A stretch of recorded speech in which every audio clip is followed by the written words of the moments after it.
What are the virtues or qualities of a good Christian? Virtues of a good disciple of Jesus.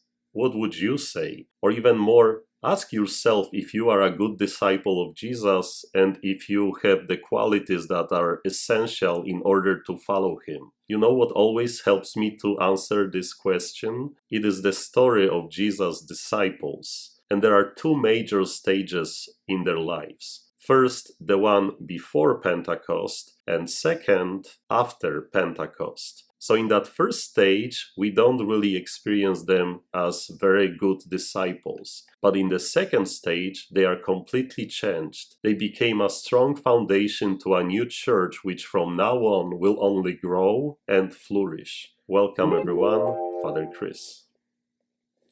The disciples needed Pentecost in order to become good followers of Jesus. They needed a Holy Spirit and his 7 gifts. So what happened on the day of the descending of a Holy Spirit, and how did that change the disciples' lives? Well, we would think that the resurrection of the Lord would be that turning point of the disciples. From then on, they would become believers and would courageously go into the whole world and proclaim the good news of salvation, just as Jesus commanded them to do. But did they?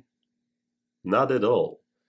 We have been following their story after the resurrection for several weeks now, and we can see how frightened and confused they were. The resurrected Jesus came to them on many different occasions, trying to convince them that he had truly risen, that all the things he had told them were true. But that still didn't convince them. They didn't understand, they had no faith, they were still scared, they were confused, they didn't believe that Jesus is risen and is truly present. So even after the resurrection, the disciples are not the best witnesses of what happened. They can't go into the world and preach if they themselves still don't get it. They need something to convince them, to make them believe, to understand, and to be brave. They need to move from stage 1 to stage 2, from weak disciples to strong witnesses of the resurrection. They need a Holy Spirit. They need those gifts that the Spirit would provide. A gift of wisdom, understanding, a gift of counsel, of fortitude, a gift of knowledge, fear of the Lord,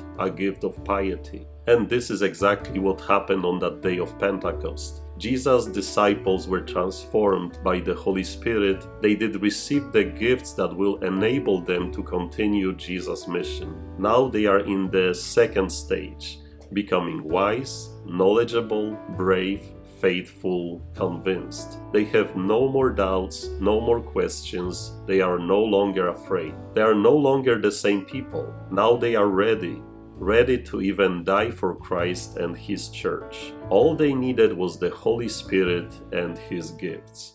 And you may have wondered why the Feast of Pentecost is the third most important feast in our Catholic Church. You may also have wondered why do we need the sacrament of confirmation, or simply why the Holy Spirit? And here's the answer. We need the Holy Spirit for the same reason the disciples needed it.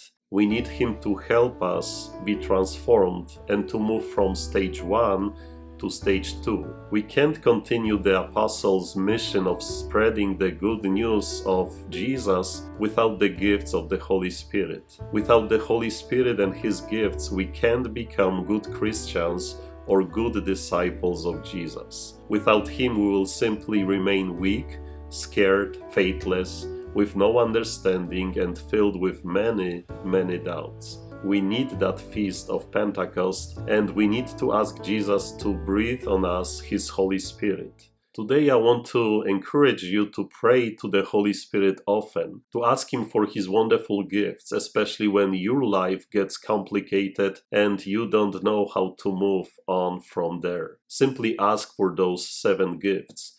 A gift of wisdom, understanding, a gift of counsel, of fortitude, a gift of knowledge, fear of the Lord, a gift of piety. When the time for Pentecost was fulfilled, they were all in one place together. And suddenly there came from the sky a noise like a strong driving wind, and it filled the entire house in which they were. Then there appeared to them tongues as of fire, which parted and came to rest on each one of them. And they were all filled with the Holy Spirit, and began to speak in different tongues, as the Spirit enabled them to proclaim. Let us be open to receive that Spirit.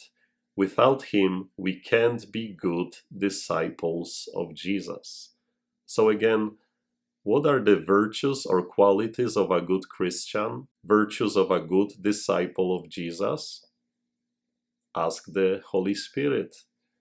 And let's go to work. God bless you.